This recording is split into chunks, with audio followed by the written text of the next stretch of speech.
ప్రియ ప్రభువా, మహాఘనుడుగు మా దేవానికి స్తోత్రములు. సర్వమానవాళి రక్షణార్థమై దేవాతి దేవుడు అయిన నీవు మానవుడుగా ఈ లోకానికి అవతరించి, ఇదిగో నేడు రక్షకుడు మీ కొరకు పుట్టి ఉన్నాడు అని, మా కొరకే జన్మించి జీవించి మా పాపల నిమిత్తమై అప్పగించబడి చనిపోయి సమాచేయబడి తిరిగి లేచుడు వలన పాప పరిహారము క్షమాపణ మీరు కలిగించేందుకే సిద్ధిస్తున్నాం.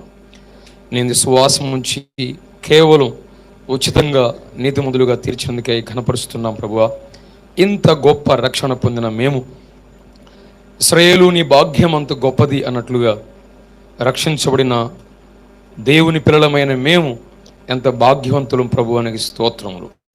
ప్రత్యేకంగా ఈ లాల్పురంలో ఏర్పాటు చేయబడిన ఈ 2 దినాల ప్రత్యేకమైన వాక్య ధ్యాన కూడికల్లో లేక బైబిల్ క్లాసెస్లో మంచి ప్రారంభం మీరు ఇవ్వబోతున్నారు. అందుకొరకై స్తోత్రములు. ఆశతో చేరగలిగిన మా అందరి ఆశగల ప్రాణాన్ని తృప్తిపరిచేవాడమని ప్రియ ప్రభువా, ప్రతి సెషన్ కూడా ఒక దీవెనకరంగా ప్రయోజనకరంగా ఉంచుతారని మా ముందున్న సమయాన్ని మీ చేతులుగా అప్పగించుకుంటూ క్రీస్తు యేసు ప్రభువారి శ్రేష్టమైన నామంలో ప్రార్థించి వేడుకొనుచున్నాము తండ్రి, ఆమేన్.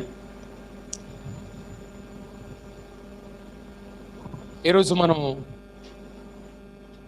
ఈ 2 దినాలు ప్రత్యేకంగా మనం నేర్చుకుని పోయే శాస్త్రం రక్షణ శాస్త్రం, ద డాక్ట్రిన్ ఆఫ్ సాల్వేషన్. రోగికి ఎవరు అవసరం? ఒక నేరం మోపబడిన వాడు తన పక్షంగా వాదించాలంటే ఎవరు అవసరం? సపోజ్ మునిగిపోయాడు అనుకోండి బావిలో కానీ ఎక్కడైనా, వాడికి ఎవరు అవసరం?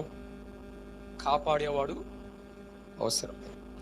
ఒక పాపాత్ముడికి అవసరమైన వాడు ఎవరంటే రక్షకుడు. నేను ఒక మాట ప్రారంభంగా అడగాలనుకుంటున్నాను. ఇక్కడ కూర్చున్న వారిలో దాదాపుగా ప్రభు నుండి శ్వాసం నుంచి రక్షించబడిన వారే, రక్షణ తీర్మానం చేయని వారు ఎవరైనా ఉన్నారు ఇక్కడ? ఇంకా నేను యేసు ప్రభుని రక్షకునిగా తెలుసుకోలేదు అని ఎవరు ఉన్నారు ఇక్కడ? మంచిది. నేను అక్కడక్కడ 2-3 ఒక ప్రశ్న వేయాలనుకుంటున్నాను. దేవునితో నీవు మొట్టమొదటిగా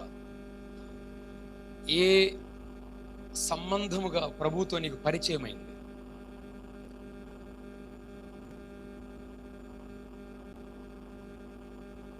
పాప నువ్వు చెప్పురా,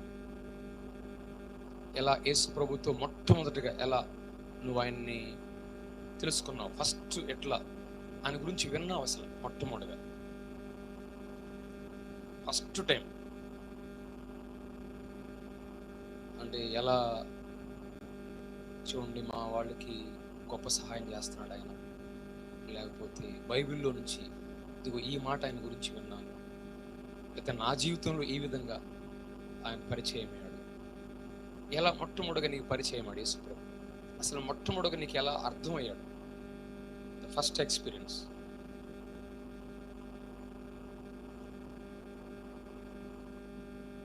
ఓకే, అది కాలంలోంచి అంటే ఎట్లా సహాయం చేసేవాడు గానా, లేకపోతే స్వస్థపరిచేవాడు గానా, లేకపోతే ప్రేమించేవాడు గానా, సృష్టికర్తగానా, ఎట్లా నీకెట్లా ఆయన మొట్టమొదటిగా వాక్యంలో నుంచి కానీ ఎవరైనా చెప్తున్నప్పుడు కానీ ఎలా పరిచయం అయ్యాడు? ప్రేమించేవాడుగా. Yes, okay. అంటే నిన్ను ప్రేమించేవాడుగా, ప్రేమ గలవాడుగా ఉన్నాడని అర్థమైంది. ఎస్, అది ఆ ప్రేమించేవాడు అనుభవం నుండి ఆ తర్వాత ఏమి నేర్చుకున్నావు? స్లోగా నిజంగా నన్ను ప్రేమిస్తున్నాడు. ఆ తర్వాత ఇంకా రక్షించబడాలి అనేటువంటి ఆలోచన అప్పుడే కలిగిందా? ఆ తర్వాత స్లోగా కలిగిందా? ఇంటూ ఉండగా కేవలం ప్రేమించేవాడు కాదేనా, నా పాపం కొరకై చనిపోయి సమాచేయబడి తిరిగి లేచాడు, అంతటి ప్రేమ గలవాడు అనే స్థాయికి వచ్చావా? అర్థమైందా? కేవలం అదే స్టేజ్లో ఉండిపోయావా? కదా, అదే కదా రక్షణ అంటే, అదే కదా. మనం చాలాసార్లు దేవునితో ఒక సందర్భంలో ఒక అంశంలో మనం పరిచయం అవుతాం. కానీ అందుకనే ఒక బిడ్డ పుట్టాడు, ఆ బిడ్డ పుట్టిన మొట్టమొదటి దశ ఏంటి చెప్పండి? ఫస్ట్ పొజిషన్ ఏంటి? మనవడా, అల్లుడా, కొడుక? ఏంటి ఫస్ట్ పొజిషన్ అయింది? మనవడా, కొడుక, అల్లుడా? చెప్పాలి. కొడుకు ముందు కదా. కొడుకు తర్వాతనే తమ్ముడు ఉంటే, అక్క ఉంటే తమ్ముడు అవుతాడు, మా ఉంటే అల్లుడు అవుతాడు. అవునా కాదా? ఇది సెకండ్ పొజిషన్. కానీ ఫస్ట్ బేసిక్ ఏంటి? కుమారుడు లేక కొడుకు. అదే విధంగా ముందు దేవునితో మనం సంబంధం కుమారులు, కుమార్తెలు అనే సంబంధంతో ప్రారంభం కావాలి. అదే రక్షణలో ఉన్నటువంటి చాలా విశేషమైనటువంటి సంగతి. చాలా మంది ఇప్పుడు కూడా, అందుకనే బైబిల్లో ఒక విచిత్రమైన అనుభవం ఉంటుంది. దేవునికి ఎవరు మనవాళ్ళు మనవరాళ్ళు ఉండరంట, కేవలం కుమారులు కుమార్తెలే. నేను నా దేవుణ్ణి తండ్రి అంటాను, లేకపోతే నాకు దేవుడు కుమారుడే. మా నాన్న నమ్ముకుంటే ఆయనకు కూడా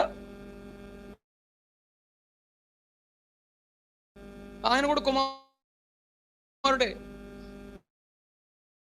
మా అబ్బాయి ప్రభు నమ్ముకుంటే వాడికి కూడా ఆయనకు కుమారుడే, కానీ మనవడు కాదు, ముని మనవడు కాదు. ఇక్కడ ప్రతి ఒక్కరికి కూడా కుమారుడు. అందుకే అదే సమయంలో ప్రతి వ్యక్తి కూడా దేవునితో చాలా ఉంటాయి. మమ్మల్ని చాలా విషయాల్లో సహాయం చేసిన వాడు, ఆశీర్వదించేవాడు కదా, స్వస్థపరిచేవాడు, చాలా విషయాలు ఉంటాయి. కానీ మొట్టమొదటి సంబంధం నీతో, ఆ దేవునితో ఏంటి సంబంధం అంటే రక్షకుడు అనే సంబంధం కలగాలి. అదే కుమారుడు అనే అవసరత మనం తెలియాలంటే ముందు రక్షణ ఏంటో, మనకు అవసరత ఏంటో తెలియాలి.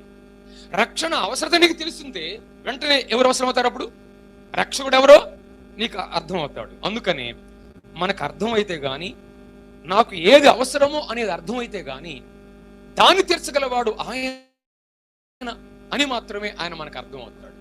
సపోజ్ నాకు వ్యాధి ఉందని నాకు తెలియదు అంతవరకు కూడా నాకు డాక్టర్ అవసరమా?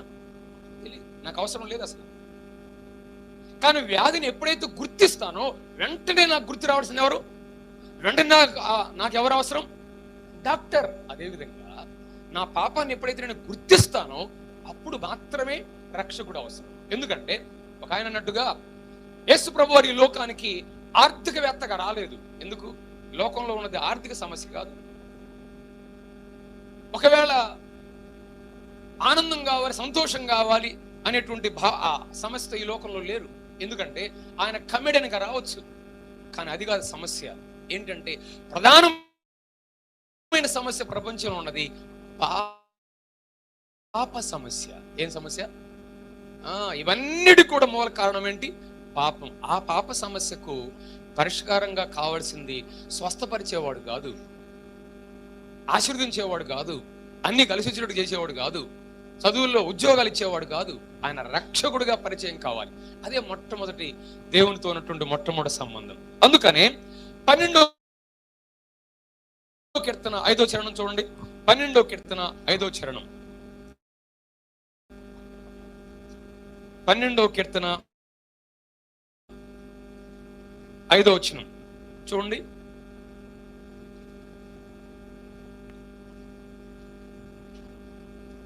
బాధపడు వారికి చేయబడిన బలత్కారం బట్టి, దరిద్రుల నిట్టూర్పులను బట్టి ఎప్పుడే లేచెదను, రక్షణను కోరుకుని వారికి చెదను. ఎవరికంట? రక్షణ కోరుకుని వారికి ఆయన దయచేవాడు. కానీ అందుకనే అపవిత్రుడైన దేవుడు రక్షిస్తాడు, అయోగ్యుడైన దేవుడు రక్షిస్తాడు, అనర్హుడైన దేవుడు రక్షిస్తాడు. కానీ అయిష్టమైన ఈ సెంటెన్స్, నేను అయోగ్యుని ప్రభు అంటే ఆయన రక్షిస్తాడు, నేను అపాత్రుని ప్రభు అంటే ఆయన స్వీకరిస్తాడు. కానీ అయిష్టుడు, నీకు ఇష్టం లేకపోతే రక్షణను కోరుకును వారికి. అందుకనే ఇప్పటి వరకు కూడా క్రైస్తవ్యాన్ని ప్రపంచంలో అనేక మతాల వాళ్ళు కూడా అపార్థం చేసుకున్నారు. ఏంటంటే ఇది వీళ్ళేదో మార్పిడి చేస్తున్నారు అనుకున్నారు. ఎవరికి లేదు అనేది స్పష్టంగా దాంట్లో డెఫినేషన్ 2 రకాలుగా మనం చూద్దాం. నెంబర్ 1, ఒకటి సాధారణ రక్షణ అంటే అర్థం ఏంటి? సాధారణ అర్థం ఏంటి? రక్షణ అనగా it is a general meaning. సాధారణమైన అర్థం ఏంటంటే అపాయము నుండి, బాధల నుండి, రోగముల నుండి రక్షించబడటమే. It is a general meaning, అంతే కదా. ఏదో ఒక పరిస్థితి నుండి మనం, ఒకవేళ అది అపాయం కావచ్చు, బాధలు కావచ్చు, ఒకవేళ రోగాలు కావచ్చు, వాటి నుండి రక్షించబడటమే, కాపాడబడటమే రక్షణ. ఇట్స్ ఎ జనరల్ మీనింగ్, సాధారణమైన అర్థం ఇది.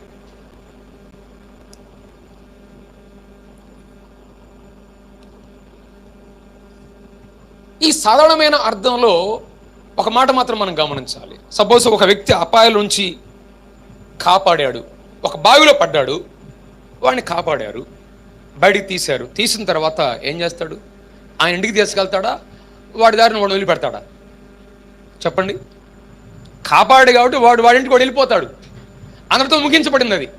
అంటే ఒక వ్యక్తిని కాపాడిన తర్వాత ఇక ఆ తర్వాత అతనితో సంబంధం వీనికి లేదు ఇక్కడ. కానీ మనం నేర్చుకుని పోయే అసలైనటువంటిది ఏంటంటే అతనికి ఉన్నటువంటి, ఇప్పుడు చూడండి, రెండోది లేఖనాల్లో అర్థం. అసలు రక్షణ అంటే ఫ్రమ్ బైబిల్ ఇట్ సెల్ఫ్, దేవుని వాక్యంలో నుంచి అర్థం ఏంటంటే నిత్య నరకానికి వెళుతున్న వ్యక్తిని విడిపించి దేవుని ఆశీర్వాదానికి నడిపించుటయే. ఒక సహోదరులు అపొస్తలుల కార్యములు 3:26 చదవండి. అపొస్తలుల గ్రంథం 3:26 ఎవరైనా చదవచ్చు.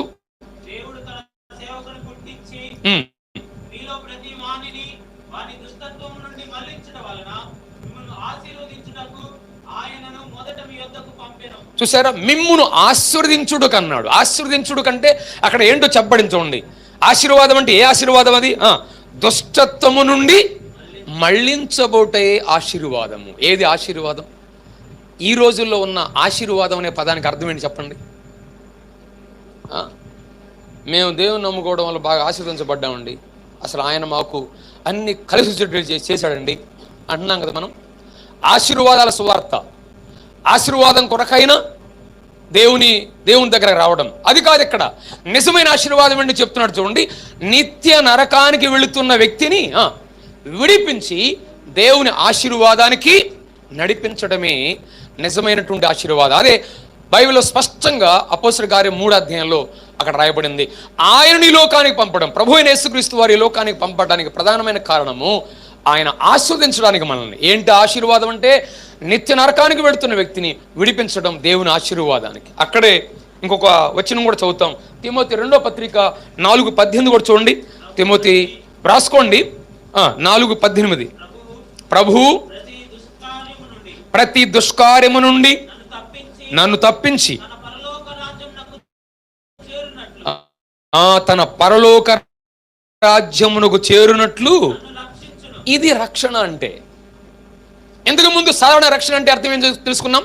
ఒక వ్యక్తిని ఒక అపాయం నుండో, బాధ నుండో, రోగం నుండో కాపాడటం మాత్రమే, విడిపించడం మాత్రమే. కానీ రక్షణలోని ఆశీర్వాదం ఏంటంటే నిత్య నరకానికి వెళుతున్న వ్యక్తిని విడిపించడం, దేవుని ఆశీర్వాదానికి నడిపించడం. అంటే అది ఒకటి చెప్పాడు తిమోతి పత్రికలో, తన పరలోక రాజ్యమునకు చేర్చుట. అక్కడే ముగింపు అనమాట. అది రక్షణ అనేటువంటి స్పష్టంగా మనకు చెప్పబడింది. ఇది మొట్టమొదటిగా రక్షణ అనేటువంటి దానికి ప్రధానమైనటువంటి డెఫినేషన్, నిర్వచనం చూస్తాం మనం ఇక్కడ. అందుకనే బైబిల్లో క్రొత్త నిబంధన గ్రంథంలో మొదటి 4 సువార్తలు మనకు తెలుసు. ఏమేంటి చెప్పండి? మత్తయి, మార్కు, లూకా, యోహాన్. ఈ 4 సువార్తల్లో వాటి కంటెంట్, వాళ్ళ ప్రధానమైన అంశం చూస్తే కూడా రక్షణ అంటే ఏంటో కూడా మనకు అర్థమైపోతుంది. చూడండి, మత్తయి సువార్తలో ప్రధానమైన అంశం ఏంటి తెలుసా? విశ్రాంతి. రాసుకోండి ప్లీజ్ నోట్. మత్తయి సువార్తలో రక్షణకు సంబంధించిన ప్రధానమైనటువంటి నిర్వచనాలు 4 సువార్తల్లో మనకి ఇవ్వబడ్డాయి. అవి 4 మాటలు కూడా రక్షణ గురించిన విషయాలే. మత్తయి సువార్తలో విశ్రాంతి. ఏమన్నాడు యేసు ప్రభువారు?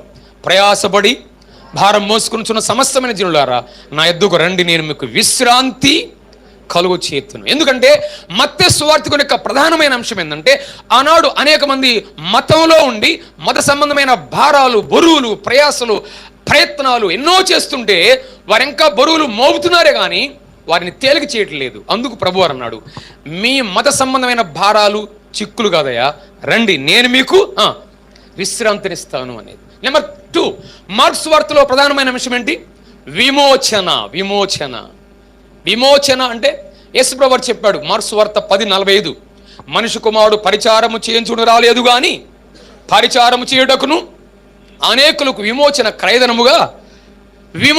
క్రయధనముగా తన ప్రాణమిచ్చుటకు వచ్చెను అని రాయబడింది. ఇక్కడ విమోచన అనే పదం ఏంటంటే ఒక బానిసను రోమా సామ్రాజ్య కాలంలో ఎక్కువగా పశువుల్లాగా మనుషుల్ని అమ్మేవాళ్ళు. అలాంటి వ్యక్తులను ఎవరికి కావాలో వాళ్ళు వెళ్ళి మార్కెట్లో కొనుక్కునేవాళ్ళు, వస్తువుల్లాగా వ్యక్తుల్ని. అయితే ఒక యజమాని వెళ్ళి 50,000కు ఒక వ్యక్తిని కొన్నాడు అనుకోండి, ఇక అతను తన వస్తువు అవుతాడు, తన వ్యక్తి అవుతాడు. ఈ 50,000 పెట్టి అతన్ని విడిపించి తన పనివాడిగా చేసుకోవడమే. ఇక్కడ విమోచన క్రయధనం అంటే అర్థం ఏంటంటే, మార్కు సువార్తలో ప్రధానమైన అంశం, ఒక యజమాని వచ్చాడంట, ఒక బానిసని వేలం పాడబడుతున్నారంట. 50,000 అన్నాడు ఒకడు, 1,00,000 రూపాయలు అన్నాడు ఒకడు. అలా రేటు పెరిగిపోతా ఉంది. రేటు పెరిగిపోతూ ఉంటే ఆ బానిస యొక్క మైండ్లో ఏముంటుంది చెప్పండి? ఎంత ఎక్కువ పెట్టి కొంటే ఆ యజమాని ఏం చేస్తాడు? అంత ఎక్కువ పని చేపిస్తాడు. కాబట్టి ఇక అతనికి చూడండి ఎలా ఇదైపోతాడు. కానీ ఆ యజమాని చివరి దాకా ఉండి ఎంతకైతే వేలంపాట చివరగా వేయబడిందో ఆ వెల ఇచ్చి కొనిన తర్వాత అతనితో అంటాడు, రాయ నా ఇంటికి అని తీసుకుని వెళ్ళి స్నానం చేయి అని తన ఇంట్లో తీసుకెళ్ళి అంతా చేయించిన తర్వాత స్పెషల్ డ్రెస్ ఇచ్చి, ఈ రోజు నుంచి నీవు నా కుమారుడు అంటాడు. ఆయన ఏంటంట, వాస్తవానికి ఎంత వెలబెట్టాడు, ఏం పని చేయబోతున్నాడో, ఏం చేయించబోతున్నాడో అని వేదంతో అతని ఇంట్లో ప్రవేశిస్తే స్నానానికి స్పెషల్ డ్రెస్, ఈ రోజు నుంచి నువ్వు నా కుమారుడివి అన్నాడంటే ఇక అతని జీవితంలో ఊహించని అనుభవం అన్నమాట. దాన్నే విమోచన అంటారు. ఒక పనివాడికి చేసుకోవడానికి కొనటం కాదు ఇక్కడ. విమోచన అంటే ఒక క్రయాన్ని చెల్లించి అతను కొనటం. అదే భావాన్ని మార్కు సువార్తలో రక్షణ అనేటువంటిది అని చెప్పాడు. నెంబర్ 3, మూడోదేంటి? లూకా సువార్తలో రక్షణ. అది మనకు బాగా తెలుసు. ఏమన్నాడు? నశించిన దానిని వెదకి రక్షించుటకు మనిషి కుమారుడు ఈ లోకానికి వచ్చాడు అనేది. నశించిపోయినటువంటి వ్యక్తి, అదే జక్కే జీవితమే, అదే దేవునికి దూరంగా ఉంటాం. నెంబర్ 4, నాలుగోది యోహాను సువార్తలో ప్రధానమైన మాట ఎక్కువసార్లు ఉంటుంది. ఏంటిది? నిత్య జీవము. అనగా ఒక వ్యక్తి విశ్రాంతి పొందాడంటే, విమోచించబడ్డాడంటే, రక్షణ పొందాడంటే దేనికి? నిత్య జీవానికి అనేది. ఇది ప్రధానంగా ప్రారంభంగా మనం జ్ఞాపం చేసుకునే రక్షణ అంటే దానిలో దైవ గ్రంథంలోంచి సంక్షిప్తంగా మనం జ్ఞాపం చేసుకునేది. ఇప్పుడు ప్రాముఖ్యంగా నెక్స్ట్ ఒక సర్కిల్ చూడండి. ఇది మొదటి మానవుని సృజించిన రూపం. మానవునిలో 3 భాగాలు ఉన్నాయి. ఆత్మ మీరు కూడా తీసుకోవచ్చు. శరీరము, ప్రాణము, ఆత్మ. ఈ మానవుని యొక్క ఆ సృజించబడిన రూపం మనకు అర్థమైతే రక్షణలోని స్పష్టమైన భావం కూడా మనకు అర్థమవుతుంది. మీరు ఇక్కడ గమనిస్తున్నారు చూడండి. మొట్టమొదటిది శరీరము. దానికి ఆదికాండం 1:26 వేసుకోండి. ఆదికాండం 1:26. ప్రాణము అనే దాని దగ్గర అదే ఆదికాండం 1:27.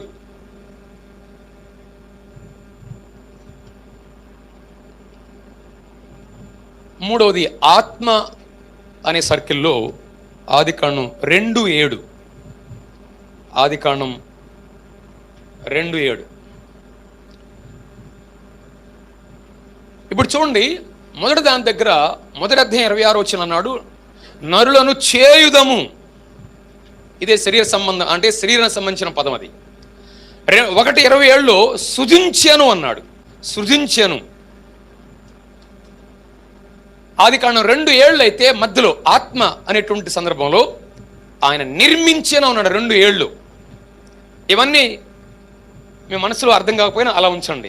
ఇప్పుడు చూడండి, ఈ 3 భాగాల్లో కూడా చాలా స్పష్టమైన దేవుని సంకల్పం, దేవుని ఆలోచన ఉంది. ఏంటంటే మొదటిది శరీరం తీసుకున్నాం అనుకోండి. శరీరం ఏమన్నాడు? నేలమంటితో నరుని చేసెను లేక నిర్మించాను అన్నాడు.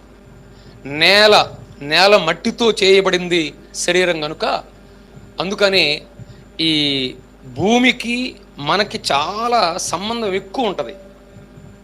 ఏంటి? ఈ నేలకి మనకి చాలా సంబంధం ఎక్కువ ఉంటుంది. అందుకనే మనకి జ్ఞానేంద్రియాలు ఉన్నాయి. ఏవన్నీ? జ్ఞానేంద్రియాలు ఎన్ని? 5. ఏమేంటి చెప్పండి? కన్ను, ముక్కు, నాలుక, చెవులు, చర్మం. ఈ భూమిని మనం అనుభవించడానికి, ఈ భూమితో మనకున్న సంబంధం ఏంటంటే, శరీరం అనేటువంటిది ఆ 5 భాగాలకు కూడా భూమికి మనకు సంబంధం ఉన్నాయి. అందుకే ఈ 5 భాగాలు కూడా భూమిని అనుభవించడానికి దేవుడిచ్చాడు. అందువల్ల భూమితో సంబంధం లేకుండా ఏ మనుషుడు జీవించలేడు అసలు. నెంబర్ 2 చూడండి, ప్రాణము. ప్రాణము అన్న జీవము అన్న ఒకటే. బైబిల్లో అక్కడక్కడ వేరే వేరే పదాలతో వాడబడింది. ఇక్కడ చూడండి, దేవుడు జీవము అనేటువంటి దాని కానీ ప్రాణం అనేటువంటి దాని కానీ తన రూపంలో మానవుని సృష్టించాడు. కాబట్టి దేవుడు ఇక్కడ ప్రాణము అనేటువంటిది ఇచ్చాడు అని అంటే అక్కడే ప్రధానమైంది. ఆయనను పోలి, ఆదికాండం 1:27 అన్నాడు, తన స్వరూపంలో తన పోలికలో మానవుణ్ణి సృజించేను అన్నాడు. దేవుని పోలికలో నిర్మించాడంటే అర్థం ఏంటి? మనం ఎలా ఉన్నామో దేవుడు కూడా అలానే ఉన్నాడని. అక్కడ పోలిక స్వరూపం అంటే అది కాదు. ప్రధానంగా ఆయనకున్న వ్యక్తిత్వం, పర్సనాలిటీ. ప్రధానంగా చెప్పాలంటే తన రూపంలో మనం నిర్మించుకున్నాడు, జీవింప చేశాడు అని అంటే సాధారణంగా 1 ఫ్రీ విల్, స్వేచ్ఛ. నెంబర్ 1 ఏంటి చెప్పండి? నెంబర్ 1 రాసుకోండి. ప్రాణంలో ప్రధానమైన అర్థం ఏంటంటే 1 స్వేచ్ఛ.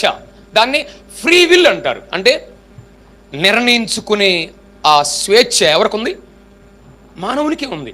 దేవుడు మానవునికి ఇచ్చాడు. You can decide, you can make decisions. నువ్వు నిర్ణయించుకోవచ్చు, నిర్ణయాలు తీసుకోవచ్చు, ఫ్రీ విల్. 2ది ఎమోషన్స్, భావోద్రేకాలు. ఎమోషన్స్, దుఃఖించడం, నవ్వటం, బాధపడటం కదా, వ్యాకుల పట్టం, ఇవన్నీ ఏంటి? ఎమోషన్స్. నెంబర్ 3 3ది నాలెడ్జ్, జ్ఞానము, గ్రహించడం, తెలుసుకోవడం, అవగాహన కలిగి ఉంటాం. ఇది ఆయన ప్రాణము, జీవం అనేటువంటి దాంట్లో తన రూపంలో మానవ నిర్మించాడు ఆయన. నెంబర్ 3 3ది ఆత్మ. ఆత్మ అనేటువంటిది ఇక్కడే అసలైనటువంటిది. దేవునితో మనకు సంబంధం కలిగింది ఇక్కడే. దేవునితో సహవాసం చేయడానికి ఏది ముఖ్యం? ఇక్కడ ఆత్మ ప్రాముఖ్యమైనది. With relationship with God only with spirit only. ఆత్మతో మాత్రమే సంబంధం ఉంది. కాళ్ళు, కళ్ళు, చేతులు ఉన్నా ఆత్మ లేకపోతే దేవునితో మనకు సంబంధం లేదు అని చెప్పాలి. ఇవన్నీ పని చేయాలంటే ఆత్మ కావాలి. దేవుని ఆరాధించాలంటే, దేవుని ఘనపరచాలంటే, దేవునితో సంబంధం కలిగి ఉండాలంటే ఆత్మ. అందుకనే ఆత్మ మనకు అనుగ్రహించబడింది. అదే 2 మనం చదువుతాం, నరుడు జీవాత్మ ఆయను అన్నాడు. అయితే ఇది మనకు అర్థమైతే ఇక్కడ మానవుడు 3 భాగాల్లో ఇమిడి ఉన్న ఒకే ఒక మానవుని యొక్క సృష్టించబడిన రూపంలో ఉంటే, ఒక దినమున దేవుని ఆజ్ఞ అతిక్రమించాడు. ఆజ్ఞాతిక్రమమే పాపం. పాపాన్ని బట్టి ఏం జరిగిందో చూడబోతున్నాం ఇప్పుడు. ఎస్, చూడండి, పాపాన్ని బట్టి మానవునికి ఏం జరిగింది? పాపాన్ని బట్టి మానవునికి ఏం జరిగింది? పాపం వలన వచ్చు జీతము మరణము. పాపం వలన వచ్చు జీతము మరణము. ఇది రాసుకోకపోయినా ముందు వినండి, తర్వాత మీరు రాసుకున్న వరుసన. ఆదాము చేసిన పాపాన్ని బట్టి ఆదాము కలిగిన 3 భాగాలలో మరణం ప్రవేశించింది. 3 భాగాలు ఏంటివి? ఇప్పుడే మనం చెప్పుకున్నాం కదా. ఏమండి? శరీరము, ప్రాణము, ఆత్మ. చూడండి, ఇక్కడ ఎప్పుడైతే ఆదాము పాపం చేశాడో వెంటనే దేనికి ఎఫెక్ట్ అయింది? ఫస్ట్ నెంబర్ 1 ఆత్మ వెంటనే మరణిస్తుంది. వాస్తవానికి ఆత్మ మరణించదు. ఇక్కడ వినండి, మరణము అంటే ఏంటి? పాపం వలన వచ్చు జీతం మరణం అన్నాం. మరణం అంటే అర్థం ఏంటి అసలు? మరణం అంటే ఎడబాటు లేక వేరు పొట్ట, సెపరేషన్. ఏమంటాం? పలానా కోటయ్య చచ్చిపోయాడు అంటాం. చచ్చిపోయాడంటే చచ్చింది శరీరం, పోయింది ఆత్మ. ఇవి రెండు ఏమైనాయి? వేరైపోయినాయి. దాన్నే మరణం అంటాం. అంటే ఆదాము చేసిన పాపాన్ని బట్టి ఈ మూడు భాగాలకు ఏ సమయంలో ఎఫెక్ట్ అయిందో చూస్తున్నాం ఇక్కడ. ఇది అర్థమైతే చాలా క్లియర్గా ఉంటుంది. చూడండి, మొట్టమొదటిగా ఎప్పుడైతే తను పాపం చేశాడో మొట్టమొదటిగా దేని ఎఫెక్ట్ అయింది? ఆత్మ వెంటనే మరణించింది. అంటే ఏమన్నాడు దేవుడు? నీవు పండు తిను దినమున నిశ్చయముగా చచ్చదు. అంటే పండు తిన్న దినమునే చనిపోయాడా? చనిపోలేదా? చనిపోయాడు కదా. ఎట్లా? దేనికి ఎఫెక్ట్? అది ఆత్మ వెంటనే మరణిస్తుంది అనేది. తర్వాత రెండో దానికి ఎఫెక్ట్ అవుతుంది. ఏంటిది? ప్రాణంలో మరణము క్రమక్రమంగా వ్యాపిస్తూ ఉంది. ఆ మరణం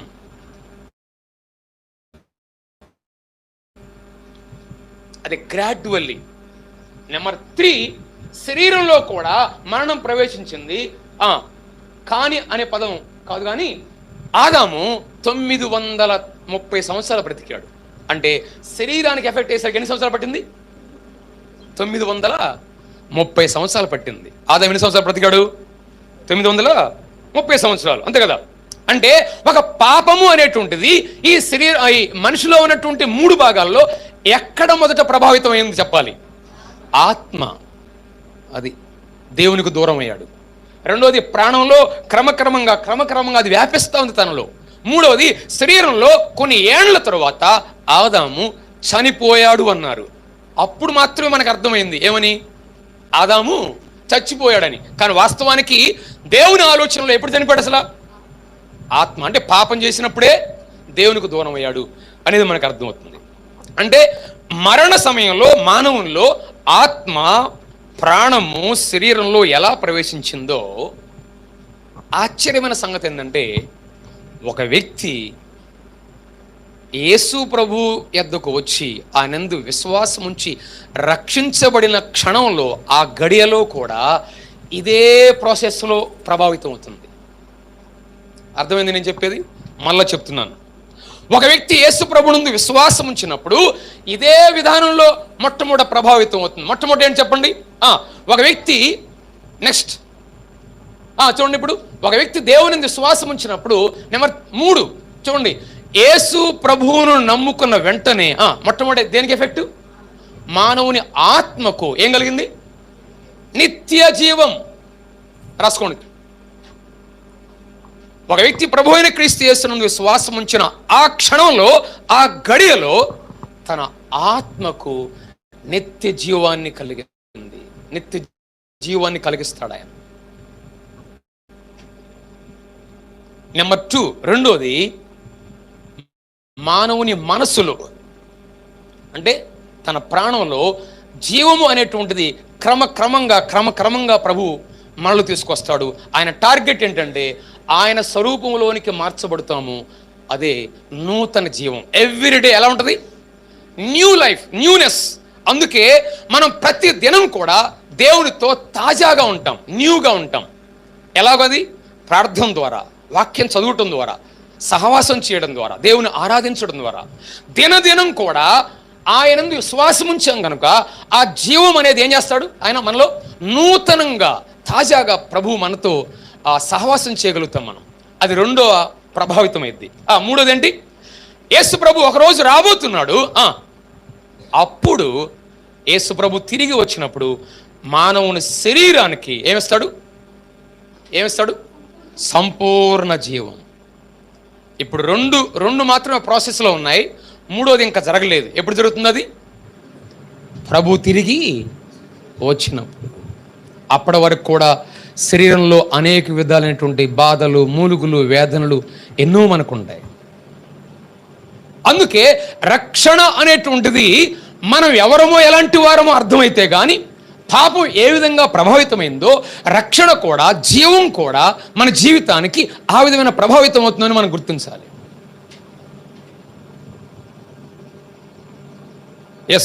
త్వరగా ముందుకెళ్దాం. రాసుకోండి ఒకసారి.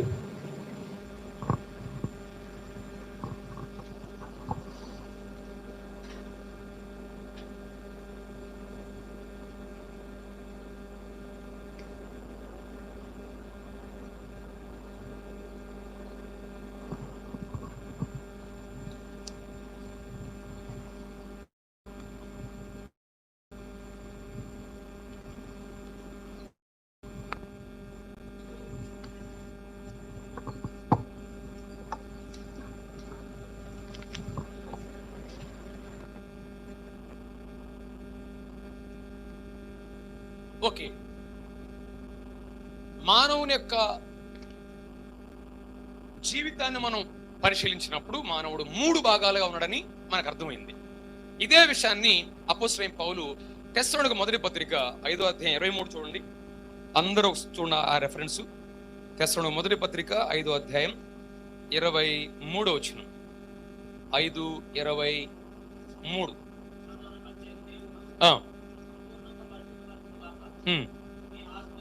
వినండి చూడండి. ఆత్మయు జీవమును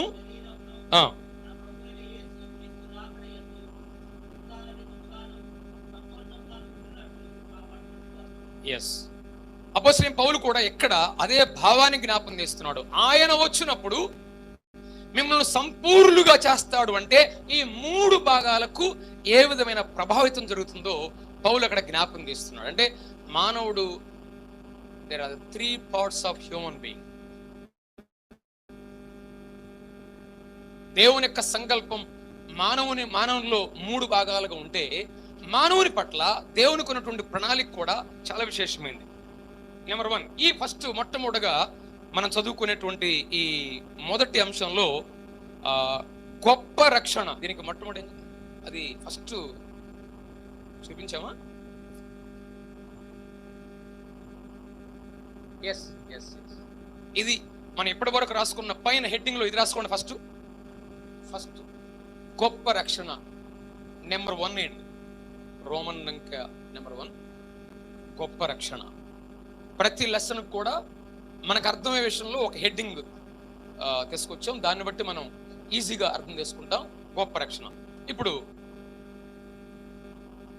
ఈ గొప్ప రక్షణ అనేటువంటి దాంట్లో రక్షణ అంటే ఏంటో, మానవుని పట్ల దేవునికి ఉన్న ఆలోచన సంకల్పం ఏ విధంగా ఉందో, పాపం చేసినప్పుడు ఏ భాగాలకు ప్రారంభంగా ప్రభావితం అవుతుందో, ఒక వ్యక్తి ప్రభు దగ్గరకు వచ్చినప్పుడు ఆయనను రక్షకుడిగా స్వీకరించినప్పుడు కూడా అదే సీక్వెన్స్ లో, అదే వరుసలో, అదే ఆర్డర్లో ప్రభావితం అవుతుందని మనం అర్థం చేసుకుంటూ వచ్చాం. ఇప్పుడు మానవుడు త్రిత్వాన్ని బట్టి, అంటే మానవుడు కూడా త్రిత్వమై ఉన్నాడు, అంటే 3 భాగాలతో ఉన్నాడు కాబట్టి మానవుని రక్షణ పట్ల కూడా దేవుడు ఏ విధంగా ఆయన సంకల్పం కలిగి ఉన్నాడు నేర్చుకోబోతున్నాడు. నెంబర్ ఏ, ఫస్ట్ ఏంటంటే రక్షణ ప్రణాళిక. దానిలో త్రియేక దేవుని పాత్ర.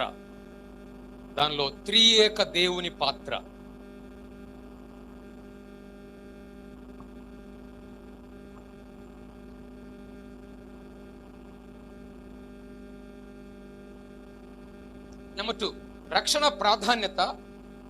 7 మాటలు.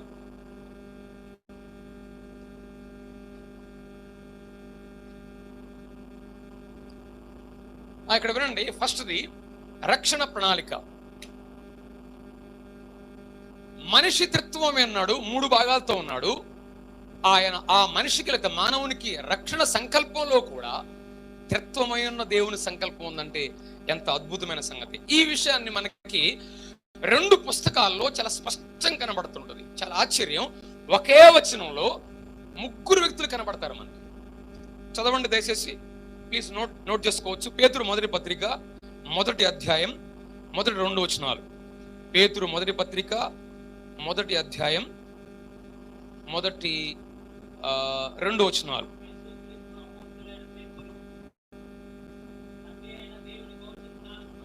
నెంబర్ 1. నెంబర్ 2.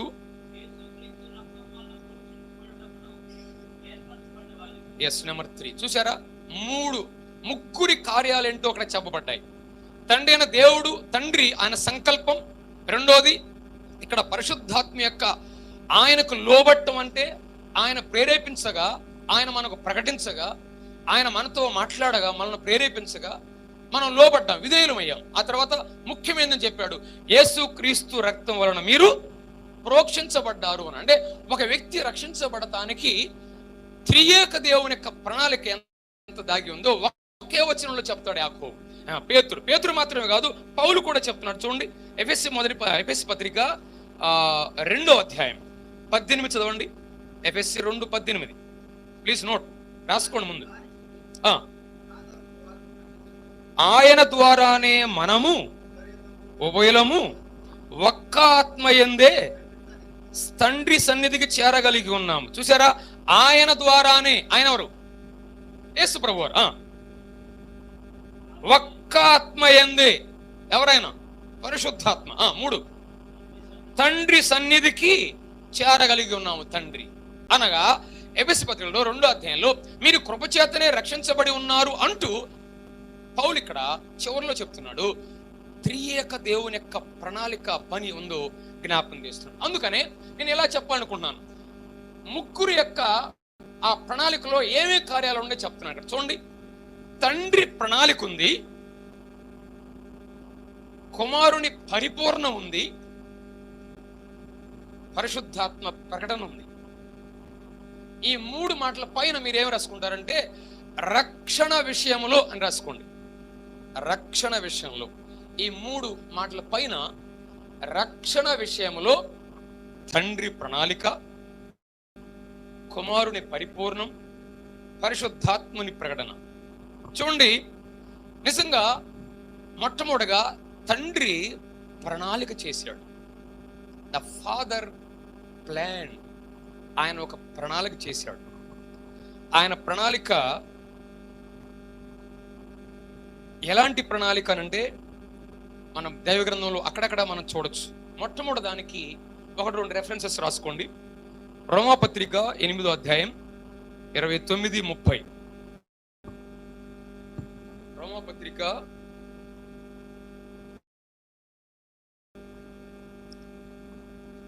8:29-30 వచనాలు. ఇక్కడ ఒక మాట చెప్పండి.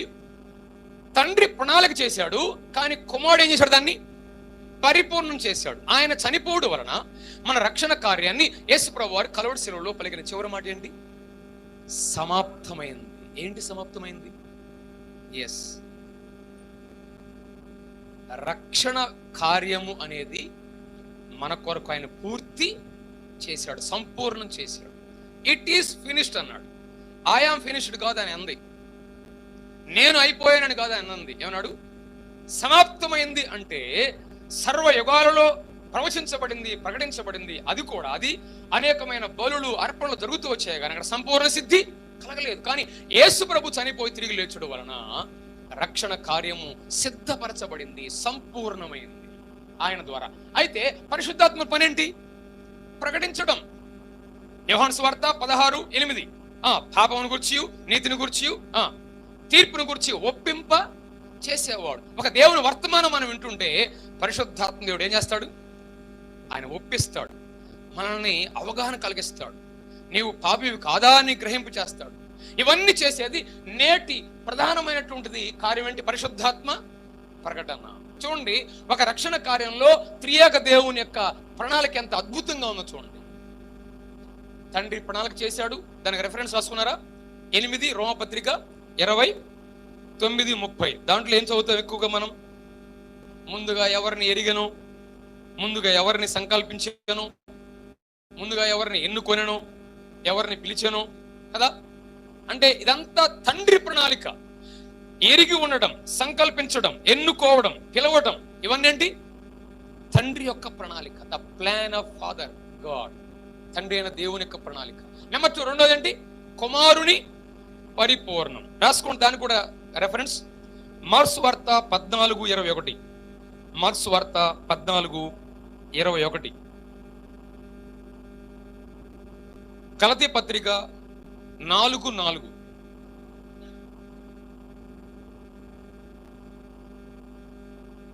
ఆయన పుట్టి, ఆయన ప్రాణం అర్పించి తిరిగి లేవడం అనేటువంటిది ఆ భాగాల్లో మనకు కనబడుతుంది. మూడోది ఏంటి? పరిశుద్ధాత్మ ప్రకటన.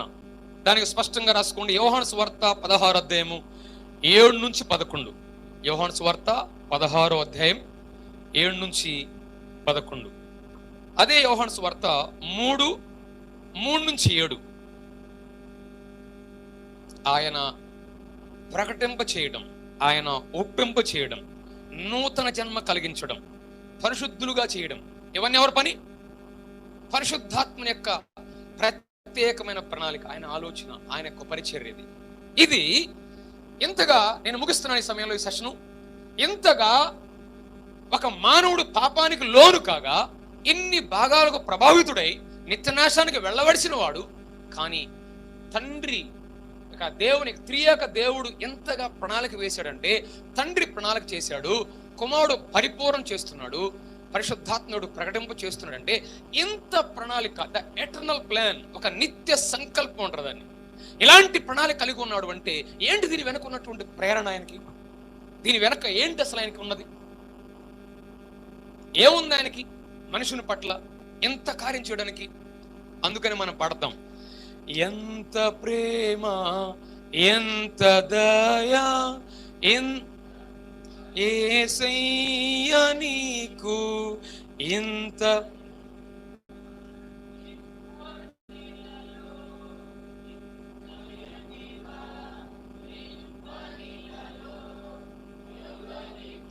సాధ్యంబు కాదు ఎవనికి నిసాధ్యంబు కాదు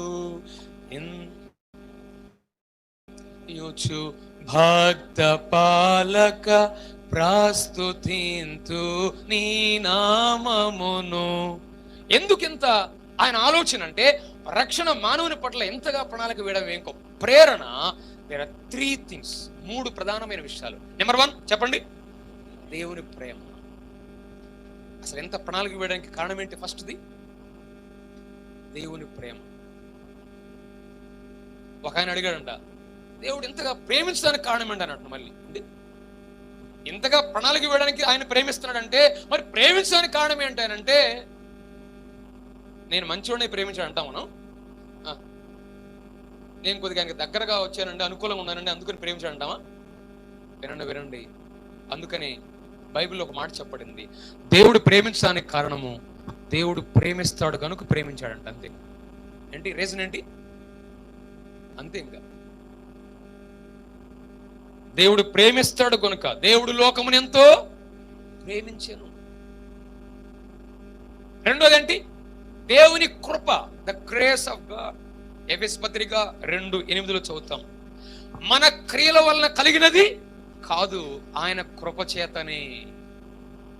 ఈరోజు మనిషి కృషి, క్రియ, కార్యాలు, ప్రయత్నాలు, ప్రయాసలు చేయడానికి చేసి ఏదో పొందాలనుకుంటున్నాడు. కానీ ఇక్కడ దైవ గ్రంథంలో దేవుని ప్రణాళిక ఏంటంటే, ఆయన కృప చేతనే రక్షణ ఉంది, కేవలం ఆయన కృప చేత. నెంబర్ 3, మూడోది ఏంటంటే దేవుని పరిశుద్ధత. ఎందుకు ఈ మాట చెప్పామో తెలుసా? రక్షణ మన పట్ల ఆయన రక్షణ ప్రణాళిక ఎందుకు అని అంటే, ఒకవేళ దేవుడు పరిశుద్ధుడే కాకపోతే పాపం చేసినప్పుడు అంతగా పట్టించుకోవాల్సిన పని లేదు. అర్థమైంది నేను చెప్పిన మాట? ట్రాఫిక్ రూల్స్ పెట్టిన తర్వాతనే కేసులు వస్తాయి. ట్రాఫిక్ రూల్సే లేకపోతే ఏ తప్పు లేదు కదా, అందరూ ఒకటే కదా. కాబట్టి ఆయన పరిశుద్ధుడు కనుక తన ప్రియ కుమారుణ్ణి పంపించాల్సి వచ్చింది. ఆయన పంపించకుండా కూడా కార్యం చేయొచ్చు. ఏమో ఎలా చెప్పచ్చు, ఆయన జాలి పడచ్చు, కాంప్రమైజ్ కావచ్చు, ఏముంది అనొచ్చు. కానీ ఆయన ఎవరు? కృపా సత్య సంపూర్ణ. దేవుని కృప, మూడోది దేవుని పరిశుద్ధత అన్న సత్యం అన్న ఒకటే. ఎందుకు? అసత్యాన్ని, అబద్ధాన్ని ఆయన కాంప్రమైజ్ అయ్యేవాడు కాదు. అందుకే పాప వలన ఉద్యతం మరణం, మరణించాల్సిందే. అయితే నీవు నేను మరణానికి తగిన వాళ్ళం కనుక మన మరణాన్ని ఎవరి మీద వేశాడు? తన సొంత కుమారుని మీద వేయడానికి ఇష్టపడ్డాడు. అందుకే అక్కడ కారణం ఏంటంటే, సింపుల్ రీజన్ ఏంటంటే దేవుని పరిశుద్ధత, ద హోలీనెస్ ఆఫ్ గాడ్. ఇది ఆయన మన పట్ల ఎంత ప్రణాళిక వేయడానికి ఒక గొప్ప ప్రేరణగా మనం చూడొచ్చు. లాస్ట్ మాట, చివరి మాట జ్ఞాపకం తీస్తున్నాను. రక్షణ ప్రాధాన్యత, రక్షణ ప్రణాళిక, త్రియేక దేవుని పాత్ర ఏంటో తెలుసుకున్నాం. చివరి మాట, రక్షణ ప్రాధాన్యత. మనందరికి బాగా తెలుసు ఒక వచనం, హెబ్రీ పత్రిక 2:3. హెబ్రీ పత్రిక, దీని కింద రాసుకోండి, హెబ్రీ పత్రిక 2:3. ఇంత గొప్ప రక్షణను మనం నిర్లక్ష్యము చేసిన ఎలాగూ తప్పించుకుందాం. హెబ్రీలకు రాయబడింది అంటే, హెబ్రీ పత్రిక అనేది హెబ్రీలకు రాయబడింది. హెబ్రీలు అంటే ఎవరంటే యూదులే. యూదులకు 3 పేర్లు ఉన్నాయి. 1 యూదులు, 2 ఇజ్రాయేలులు, 3 హెబ్రీయులు. హెబ్రీయులు అంటే వారి భాషను బట్టి హెబ్రీయులు, యూదులు అంటే వారి మతాన్ని బట్టి యూదులు వాళ్ళు, ఇజ్రాయేల్ అంటే వారి మూల పురుషుడు ఎవరు? ఇజ్రాయేల్, యాకోబు, వారి దేశం. కాబట్టి ఇక్కడ హెబ్రీయుల కంటే మేము రక్షించబడ్డాము అనుకుంటూ కూడా రక్షణ ఏం చేస్తున్నారు? వాళ్ళు నిర్లక్ష్యం చేస్తున్నారు. అంటే మా బలులు, మా అర్పణలు, మా యాజకత్వం ఇవన్నీ విడిచిపెట్టి కేవలం సింపుల్గా యేసు ప్రభువుని విశ్వాసం నుంచి రక్షించబడతామా అని నిర్లక్ష్యం చేస్తున్నారు. అందుకు పౌలు ఈ పదాన్ని రాస్తే ఏమంటాడు? ఇంత గొప్ప రక్షణను నిర్లక్ష్యం చేసినట్ల. ఇదే పత్రిక లాస్ట్ లో ఒక మాట చెప్తాడు. ఏమన్నాడు? విశ్వాసమును కర్తయు దాన్ని కొనసాగించువాడినైనా యేసు వైపు చూచు. అంటే వాళ్ళు ఎవరికలా చూడలేదు, ఆ ప్రభు వైపు చూడకుండా రకరకాల అర్పణలు, బలులు, వాటి వీడి వైపు, వారి ఆచారాల వైపు చుట్టూ తిరుగుతున్నారు. ముఖ్యంగా వారి ముఖ్య మూల పురుషుల వైపు తిరుగుతున్నారు. ఎవరు వాళ్ళు? మోషే, అహరోను, యెహోషువ, లేవీలు, చాలా చాలా రకరకాల దేవాలయము, ఇవన్నీ చుట్టూ తిరుగుతున్నారు. అందుకు పౌలు అన్నాడు అక్కడ, విశ్వాసమున కర్తయు దాన్ని కొనసాగించేవాడని యేసు వైపు చూచు మీరు ఓపికతో పరిగెత్తుదాము అన్నాడు. అక్కడ ఆయన వైపు చూడండి. రక్షణ నిర్లక్ష్యం చేయడం అనేది ఇక్కడ అపోస్తలుడైన పౌలు గొప్ప రక్షణ అని ఎందుకు చెప్పాడు? అసలు మన ఈ first chapter lesson starting heading ఏంటిది? గొప్ప రక్షణ. గొప్ప రక్షణ అనేటువంటిది ఏంటంటే దీంట్లో 7 చిన్న మాటలు మీరు గుర్తుపెట్టుకోవాలి. వాటిని నేను చెప్పలేదు, దీంట్లో చెప్తుండగా నోట్ చేసుకోండి. దేవుడే ఆరంభించిన ఆలోచన. నెంబర్ 1, దేవుడే ఆరంభించిన ఆలోచన.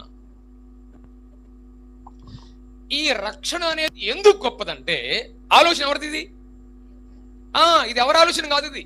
అందుకు ఇట్స్ ఎ గ్రేట్ సాల్వేషన్. చిన్న సెంటెన్స్ రాసుకున్నారు మీరు. దేవుడే ఆరంభించిన ఆలోచన. ఇది దేవుని యొక్క ప్రణాళిక, దేవుని యొక్క ఆలోచన, సంకల్పం అది. నెంబర్ 2, తన స్వరక్తమును ఇచ్చిన వెల. తన స్వరక్తమును ఇచ్చిన వెల.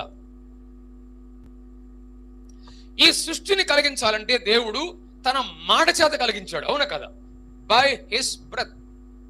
కానీ రక్షణ కలుగు చేయాలంటే తన స్వరక్తాన్ని ఇవ్వవలసి వచ్చిందంటే బై హిస్ బ్లడ్. అందుకే ఇది గొప్ప రక్షణ. నెంబర్ 3, ఆత్మ ద్వారా పాపిని కదిలించును. ఆత్మ ద్వారా పాపిని కదిలించును. ఎలాంటి వారినైనా సరే రక్షణలోనికి రావాలంటే ఏజెన్సీ ఏంటి? ఏజెంట్ ఎవరు ఇక్కడ? ఎవరు? పరిశుద్ధాత్మ. ఎలాంటి వారినైనా సరే ఆత్మ ద్వారానే ఒక పాపి కదిలించబడతాడు. నెంబర్ 4, సర్వలోకమునకు ఈ రక్షణ ఎందరికి? అవును కదా? చాలాసార్లు ఇక్కడే మనకు సమస్యలు వస్తుంది. మేము యేసు ప్రభువుని నమ్ముకున్నామని అంటే ఏమన్నాడు? పరాయ దేశస్తుని ప్రకటిస్తున్నాడు మాకంటున్నారు, అవును కదా? అసలు వాళ్ళు చెప్పే దాంట్లోనే చాలా ఇల్లాజికల్ ఉంది. ఏంటో తెలుసా? దేవుడు అనగానే దేశానికి పరిమితం అవుతాడా, ప్రపంచానికి పరిమితం అవుతాడా? కానీ వాళ్ళు ఏమన్నారు? వేరే దేశస్తుని ఇక్కడ ప్రకటిస్తున్నారు ఏంటంటే, మీ దేవుడు ఎవరు? మీ దేశానికే. మరి ఒక దేశానికి దేవుడు అయిన వాడు దేవుడు అవుతాడా? అంటే ఎంత తగ్గించుకున్నారు చూడండి అక్కడ. అందుకనే యేసుక్రీస్తు ప్రభు వారు, అందుకే దేవుని వాక్యంలో మనం చదువుతాం కదా, ఆయన లోకరక్షకుడు. ఎవరైనా లోకరక్షకుడు. నెంబర్ 5, 5వది, నిత్య జీవమును ఇచ్చును. నిత్య జీవమును ఇచ్చును. ఎందుకు మనం రక్షణ గొప్పది అంటున్నామంటే దానిలో ఒక సింపుల్ మీనింగ్, అది నిత్య జీవాన్ని ఇచ్చేది. యేసు ప్రభువుని నమ్ముకుంటే ఉద్యోగం వచ్చిందండి, యేసు ప్రభువుని నమ్ముకుంటే మాకు సంతానం కలుగుతుందండి, యేసు ప్రభువుని నమ్ముకుంటే అంతే కలిసి వచ్చిందండి, యేసు ప్రభువుని నమ్ముకుంటే స్వస్థ వచ్చిందండి. ఇవన్నీ సెకండరీ. కానీ ప్రధానమైనది ఏంటి? నిత్య జీవం ఇస్తాడు ఆయన. 6 ఆరోది, ఒకే మార్గము కావున. ఇది ఎందుకు గొప్ప రక్షణ అంటే only one way, through one way. దీనికి బైపాస్లు ఉండవు, దీనికి ఇంకా చాలా చాలా అవకాశాలు ఉండవు. దీనికి ఒకే ఒక వే. యేసుప్రభువు ఏమన్నాడు? నేనే మార్గమును జీవమును సత్యమునై ఉన్నాను, నా ద్వారా తప్ప ఎవరిని తండ్రి వద్దకు చేరడు. ఇది ఒకే ఒక మార్గం కాబట్టి ఇట్స్ అ గ్రేట్ సాల్వేషన్. 7వది, సింపుల్ చెప్పాలంటే ఇంకా 7వది, గొప్ప రక్షణ. ఎందుకంటే సాక్షాత్తు ఆయనే రక్షకుడు, సాక్షాత్తు ఆయనే రక్షణ అని రాసుకోండి. సాక్షాత్ రక్షణ అంటే ఎవరు? అసలు ఆయనే రక్షణ. అసలు దేవుడు, ఆయన గొప్ప దేవుడు, మహాదేవుడు కనుక రక్షణ కూడా ఏమైంది? గొప్ప రక్షణ. ఆయనే మన రక్షణ. రక్షణ అంటే ఏదో ఒక వస్తువు కాదు, ఒక వ్యక్తి. ఆయనే రక్షకుడు, ఆయనే దేవుడు. God is salvation. ఆయనే మన రక్షణ. కాబట్టి ఉదయ కాలంలో ప్రారంభంలో మొట్టమొదటిగా మనం సింపుల్ గా ఏమి నేర్చుకున్నాం చెప్పండి ఒకసారి. గొప్ప రక్షణ అనేటువంటి దీంట్లో ద బేసిక్ లెసన్ ఇది. మొట్టమొదటిగా రక్షణ అంటే ఏంటో సాధారణ నిర్వచనం, లేఖనంలోని అర్థం. ఆ తరువాత 4 సువార్తల్లో కూడా కదా, 4 సువార్తల్లో కూడా సింపుల్ వర్డ్స్ లో కూడా రక్షణ అంటే ఏంటో 4 సువార్తలు వాళ్ళు రాశారు. ఆ తరువాత మనం ఏం చూస్తూ వచ్చాం? మానవుని యొక్క సృష్టించబడిన రూపంతో మనకు అర్థమైతే ఆ 3 పాపం చేసినప్పుడు ప్రభావితమైంది.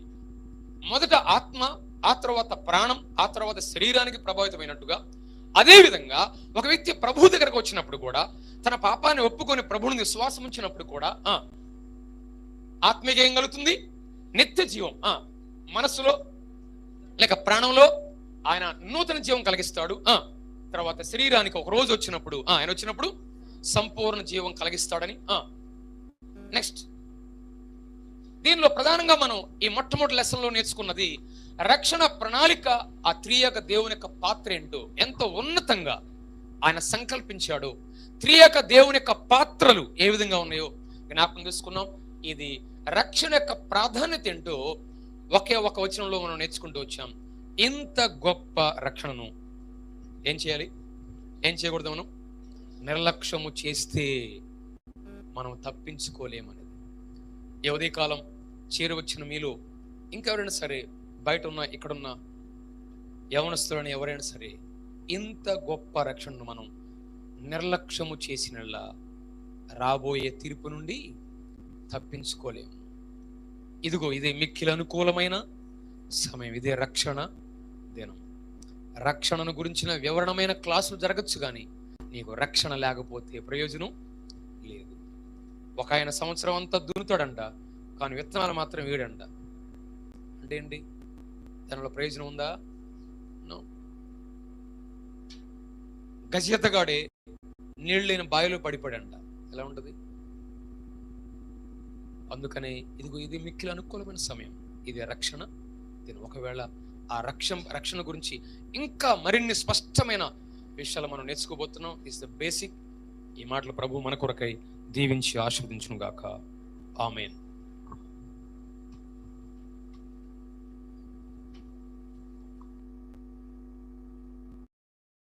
ఈ వీడియో మీకు నచ్చినట్లయితే లైక్ చేయండి మరియు షేర్ చేయండి.